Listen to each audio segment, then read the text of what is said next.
Your Excellency President Ramaphosa, the Speaker of the National Assembly, my colleagues in the executive, honorable members, Honorable Nodada, everything you have just claimed here was started by the ANC 6th administration. You cannot have your cake and eat it. The DA needs to decide whether it's in government or it's in opposition. And you cannot be both. In this house, we were confronted by two dangerous extremes. One is an extreme left and the other is an extreme right. Both are counter-revolutionary and leads to destruction and polarization of society. Africa's greatest son of literature, Ben Okri, warns us that to poison a nation, poison its stories. A demoralized nation tells demoralized stories to itself. And this is why the honorable members of the opposition have been doing. The MK is shouting rhetoric about selling out and claiming that private-public partnership in the economy amounts to wholesale privatization. Order. Let me remind you that some of your leaders, including your unelected supreme leader, Honorable are part Minister. of the generation of the ANC. The ANC adopted seminal document, Ready to Govern, just before 1994 elections. And I quote, it said with regards to the mixed economy, the balance of evidence will guide a decision for or against various economic policy measures. Such flexible means assessing the balance of evidence and restructuring the public sector to carry out national goals. The supreme unelected leader of the MK party was part of the ANC leadership that adopted this policy document.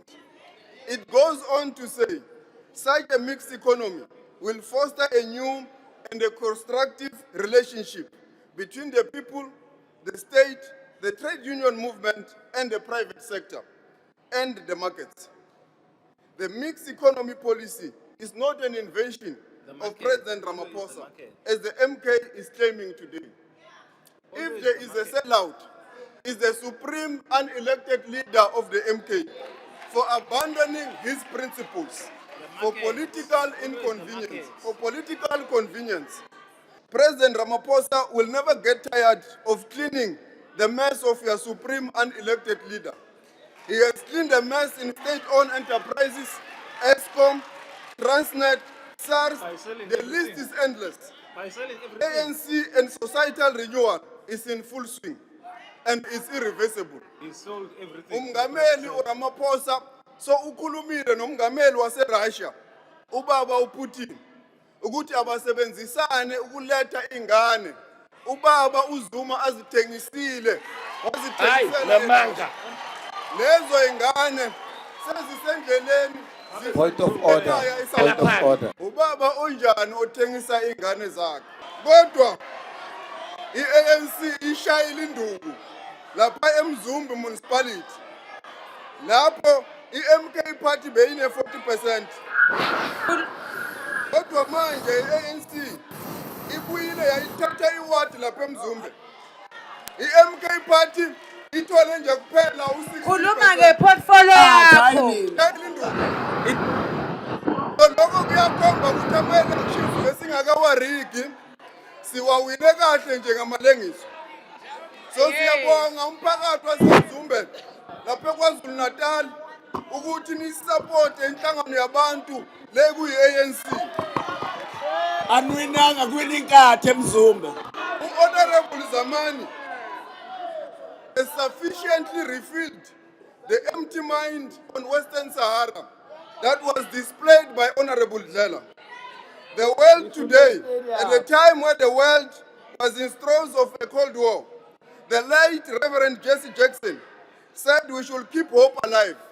May I take this opportunity to convey condolences to his family and the entire civil rights movement in the US.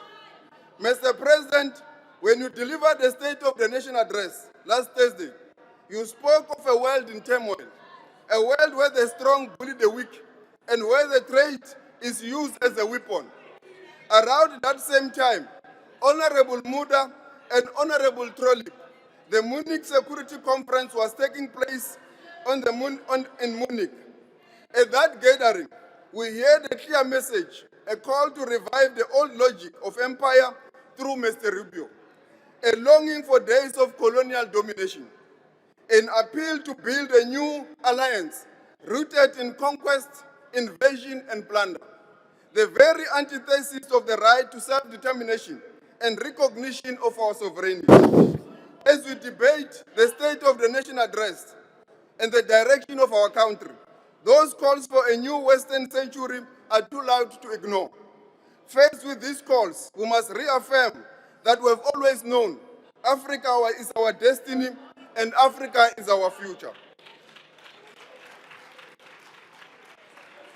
We have reaffirmed this position through the G20, where we confirmed that critical minerals must beneficiate the people of Africa, a compact on AI to benefit the youthful continent of Africa, that digital transformation must benefit the youth of this continent.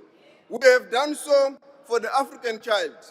Honorable Mulder, unlike the FF+, our principled human rights commission, our principled human rights outlook, favors all South Africans, irrespective of color.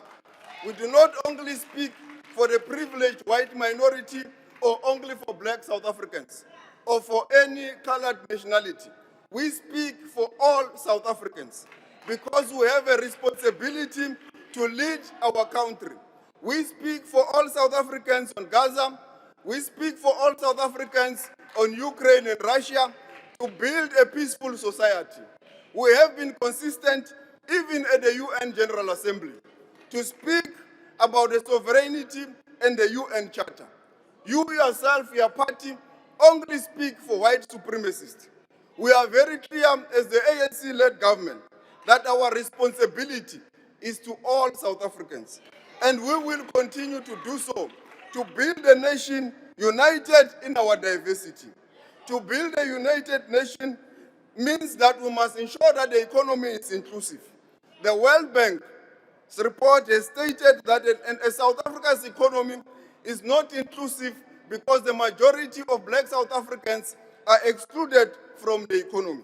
It is against this background that BEE must continue to empower and to bring into the economy the majority of the marginalized and the excluded. Therefore, BEE is a constitutional imperative. It cannot be abandoned at the altar of political expediency. The GNU does not mean the bearing of BEE. Neither does the GNU supersede the Constitution, because black economic empowerment, affirmative action, is a constitutional imperative. This must sink in even to the Democratic Alliance. We are in alliance to transform this country in line with the Constitution. There is no document that supersedes the South African Constitution, even the statement of intent. It is against this background that all states shows that BEE has benefited majority of South Africans, not as it was claimed in this podium, that it has only benefited a few political elites. And the stats are there. The Banking Association of South Africa shows that since 2000, JSE-listed companies have devoted about 320 billion to BEE efforts. It's and your this has GNU benefited partner. a broad range of South Africans, not just a few political allies. About 2/3 are strategic investments in partnerships, various individuals, and new businesses. 20% is community development, and 15% is staff benefits. These are a broad range of South Africans. Therefore, we must continue with our efforts of growing the economy. We have also grown our exports through export and import diversification. Our strategy is yielding fruits in Southeast Asia, in China, and across the globe, including in the African continent. You want to Our privatize trade the railway. diversification is really gaining grounds. They're privatizing the ports as well. And our agricultural exports have also shown improvements. Honorable House Chairperson, leadership is not the art of chasing applause or inflaming anger. It is not about placing red overalls or stomping around in military cosplay. It requires a steady hand and the discipline to do the hard work of governing. It means making decisions that are not always popular, but are necessary to protect the long-term interest of our people. That is the leadership President Ramaphosa has consistently demonstrated. Leadership that unites South Africans, rejects populism, chooses responsibility over rhetoric, remains committed to the difficult task of building a truly united, democratic, and a prosperous South Africa. It is against this background that President Ramaphosa never buried his head in sand when there are challenges in the criminal justice system. He appointed a commission of inquiry. When there are challenges in the Western Cape, he is bringing the defense force. He is not saying, this is not my challenge, it's for the DA. It's a collective responsibility. We must all stand up and build a united South Africa together. I thank you.